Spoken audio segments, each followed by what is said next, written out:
जेबे ठारू सरकार जीएसटी लागू कले एमएसएमई सेक्टर एमएसएमई जहाँ टिके बंची विमुद्राकरण रे पूरा खत्म हो जाइथिला। एमएसएमई सेक्टर साधारण मध्यवर्ग साधारण नागरिक आंक उपरे सबुठारु अधिका चाप पड़ता सबुठारु अधिका शोषण आरंभ होइतिला। ये शोषण बंद है ये शोषण टिके सीमित हो जाइछि। ठोकरी चटकणा नुह चिमुटी चिमुटी चिमुटी चिमुटी नेबे या ना होचे रिफॉर्म या ना होचे संस्कार।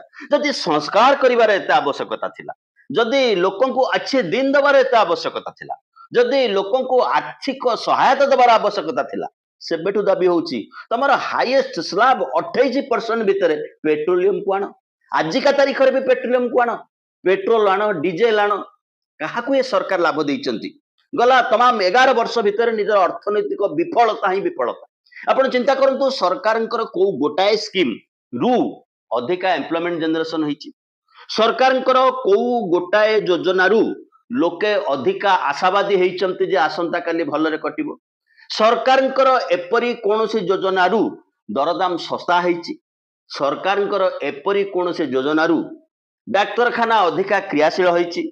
सरकारी डाक्तरखाना एभली किछि घटिछि कि गत 11 वर्ष भितर एबे भी जेतेबेले जीएसटी रिफॉर्म कथा उठिला कहउतलु काहीकि सीधा सड़क भाबरे जीएसटी स्लैब भितर को पेट्रोलियम को नै नेलनी पेट्रोल को नै थांतो डीजल को नै थांतो साधारण नागरिक साधारण खाउटी पेट्रोल डीजल लिटर के अंततः 25 टंका रिहाती पाई थांता।